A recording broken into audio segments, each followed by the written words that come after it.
Good evening, I'm Liyana Hassanel. Welcome to Bizworld. The government will be working with financial institutions to develop the energy transition financing. Economy Minister Rafizi Ramli said this is to create the overall ecosystem and not just by focusing on the final green projects. For example, for hydrogen projects, hydrogen is very nascent. Most probably it will not pass your standard banking evaluation in terms of returns. But if we have a 10-15 years roadmap in order to build a hydrogen economy, you can't wait for everything to be ready, then you want to fund. The funding has to start from now. He added that the government has allocated 2 billion ringgit for energy transition projects through the National Energy Transition Roadmap. As such, his ministry will work with financial institutions to include allocation for the transition financing.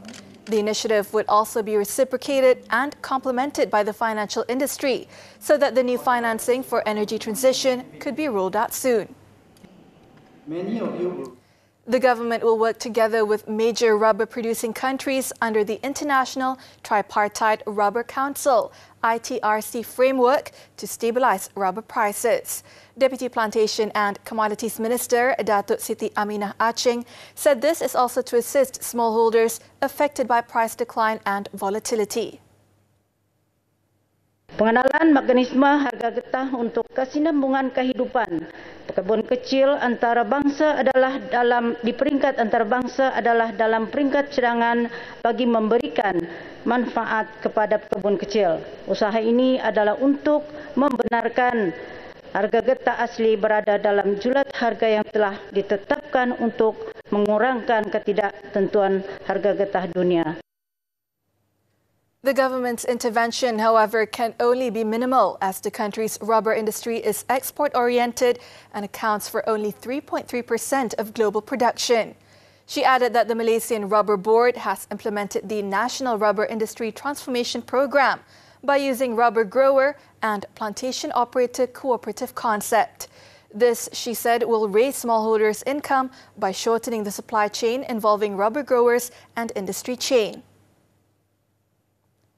Meanwhile, analysts are maintaining their neutral rating on the plantation sector, given the lack of notable demand catalyst for the sector.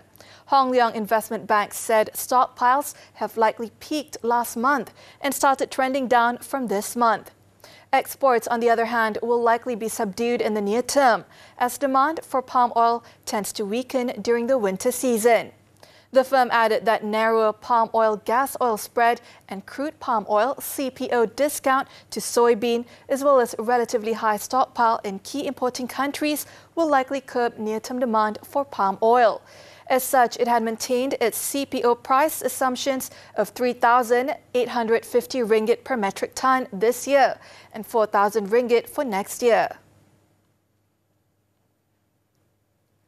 Global sugar production will fall short by 2.4 million metric tons of expected consumption in the 2023-2024 crop year that started in October, raising its supply deficit estimate by 200,000 tons.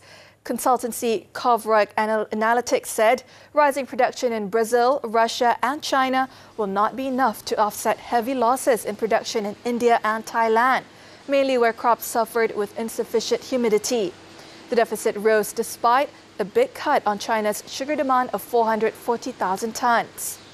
Govt Analytics sees global sugar production this year at 187.5 million tons, down from 189.4 million tons last year.